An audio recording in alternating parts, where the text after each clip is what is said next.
Welcome to Facts TV News, where everything is true. If you don't need to be on the road, stay home, says police. The police are advising members of the public who do not need to be on the road on Friday morning to stay at home, as multiple roads and communities across the island remain flooded due to heavy rains associated with Tropical Storm Ida. Motorists are being advised to be cautious to avoid flooded roads at all costs. Among the flooded areas is the town of Cape Valley in St. Anne, which is currently experiencing rising levels of water and is now impassable. Meanwhile, the National Works Agency said the Bagua Gorge is still closed to vehicular traffic as water is flowing over the flat bridge. Motorists are being advised to use alternative routes at this time. A flash flood warning remains in effect for all parishes across Jamaica until 5 p.m. on Friday. Even rats crawled on us.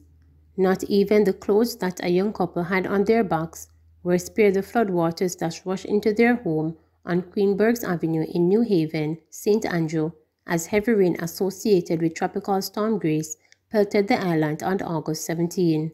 Now, 28-year-old Andre Martin and 22-year-old Jada Savino are seeking a place to lay their heads as their dilapidated one-room board dwelling is in a more deplorable state after the weather conditions. When reporters visited the couple's home, Martin removed the padlocks from the window, then made his way through the narrow space, which served as the only entrance and exit into the small house, as the building is without a door. Martin pointed to the makeshift bed and appliances which were affected by the floodwaters. "We have a flooding problem, and we are living a very rough life. Everything got wet, my sheet, the pillows, everything. There were so many mosquitoes due to the water, and even rats crawled on us. We felt so sick," said Martin. His girlfriend Savino said despite the tough challenges they endure, they managed to place some appliances such as television and fan in a safer spot. "We managed to move those things, but we just had to bear the situation and lay down because we couldn't do anything about it. In the area we bathe is still flooded. We really want to move out from down here," she said. The couple said they have been living in the community for 2 years. They noted that residents offer help occasionally, but they get much assistance from a woman who lives in England. According to Martin, the woman has vowed to offer more assistance if they get an area to build a house. "We just need a spot." The lady said if we get a spot, she can help us to build a nice place. "We really want to move from down here," said Martin, a laborer who earns a living from occasional gardening jobs. Despite the struggles faced, Martin remains optimistic about getting help. "We really need the help. We just want a nice place to lay our heads," he stated. Teachers vex over non-payment for summer school program. A number of primary school educators are angry over a delay in payment for summer school work under the Ministry of Education's Recovery Smarter National School Learning and Intervention Plan. Reporters were told that teachers were expected to be paid a few days ago. The exact amount was not immediately clear, but one teacher said that it was less than $30,000. The program, which was designed to help students recover from learning loss due to the novel coronavirus pandemic, ran from July 5 to August 19. Classes were delivered online as well as face-to-face for approximately 2 hours from Monday to Thursday over the period. A third-grade teacher at Central Branch All-Age School, who requested not to be named, reported that she was anticipating the payment, particularly because she has been facing financial challenges caused by the pandemic. "All of us have additional expenses that we are struggling with because of the pandemic, and the fact that we were teaching from home and would even go into face-to-face classes. We are in an economic climate where everything is increasing and things are now at a point where it's very challenging for us to meet our needs," she explained.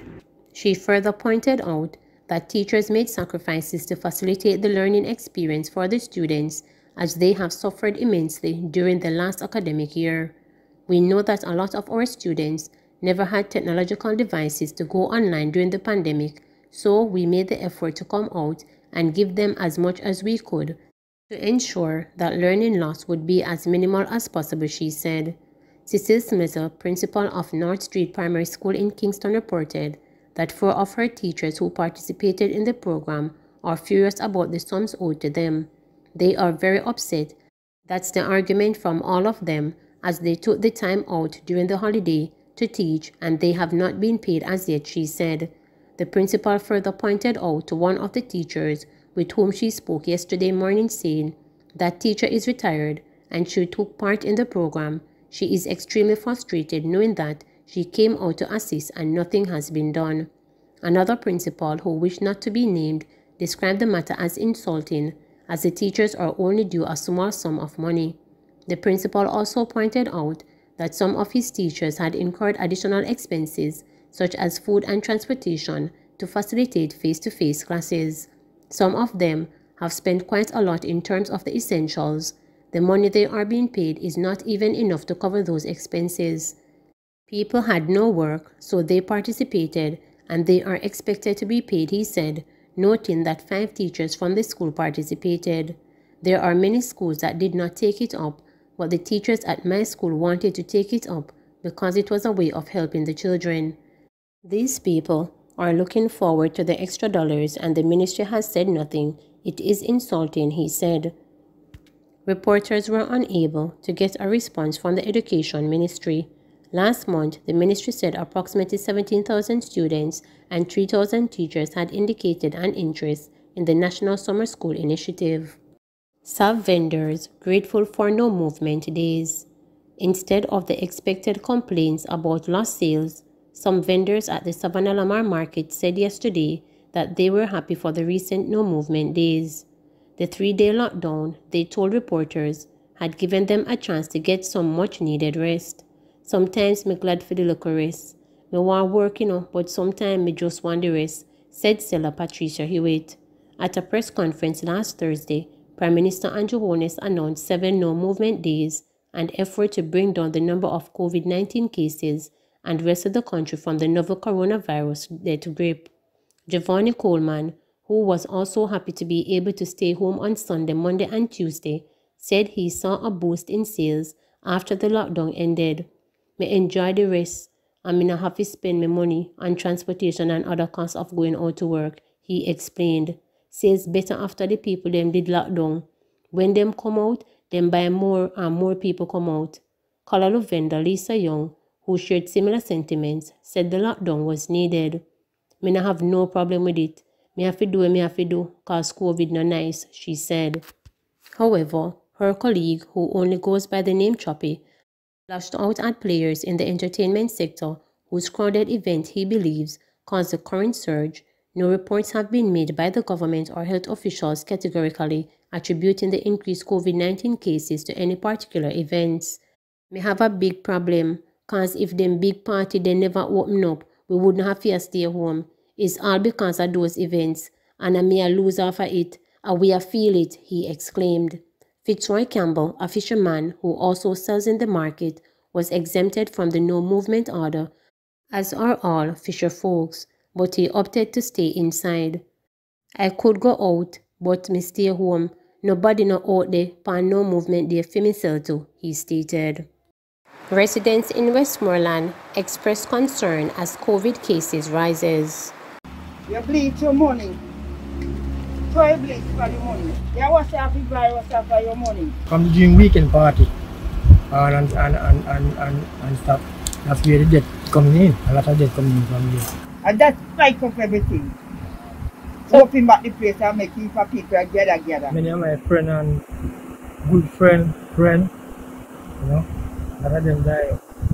Last week, the husband and the wife died by the gas station, who owned the gas station. So what about the persons coming into the country?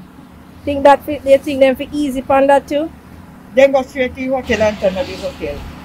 Don't stop them. Because so they make their money. Carry people they will entertain them down there and make them live on property. Westmoreland, as it is, has become the epicenter of the virus in this country.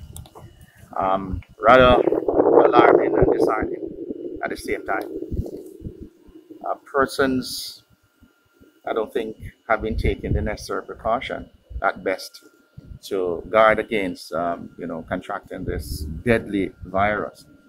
And what we have seen it has not yet been communicated or disseminated, we by now would have learned that the new strain, the Delta virus, the variant of the Delta is here. In what magnitude, we don't know. But from what I have been seeing over the last 9 days or so, in terms of the number of deaths, this in itself is something that is worrying. And, at best, I can only, as a leader, encourage the citizens to take the necessary precaution. I'm gone with the days when we talk about observing the protocol, but that in itself is not sufficient. And so, as a responsible citizen, do your own research. Go there and have a conversation with your doctor if needs be. I would have done my 2 shots a long time ago. And whilst I'm still observing the protocol and wearing my mask, avoiding public gatherings and stuff like that, it is important to note that it limits hospitalization and subsequent death. That's what the vaccine does. It forms an extra protection for you. It boosts your immune system to help you fight the deadly virus. Bleach kills virus too. You bleach your money. Try bleach for your money. You wash off the virus for your money. Raw bleach me use wash me hand. So why not a bottle? Why not a bottle beside it? And me blend up juice, I be that me drink. You're building up your immune system? No man, me build long time. I be a juice me drink and put tea. So you're not vaccinated yet? No. What you waiting on? Eh? What you waiting? Yeah, you say me 2 foot them blood clot up in my hand. You have blood clots. Yes. So you waiting? So you want me to go take care of my high blood pressure? I say me not take it. Yeah. But me have to get one doctor to run a test. Government must can pay the money. There is an aura of fear and trepidation as we speak. Persons we have seen where a lot of persons are now running to the vaccination sites. The blitz that is concluding today, the first stint of the blitz, is a huge success. There are a lot of persons who have been saying that they don't know of anyone who has contracted the virus or anyone who has died from the virus. I don't think you want to know. And that's the honest truth. Because if you know, it means that it's someone close to you, albeit it might be a friend or a family member. So stop following those persons who are maybe have a lower educational standings than you are. Stop following social media. Because matter of fact, half of what you see on social media is not even true. So do your own research and go there, get the facts, and go and get vaccinated. At this point in time, I want to say condolences to all the families who have lost loved ones throughout this period.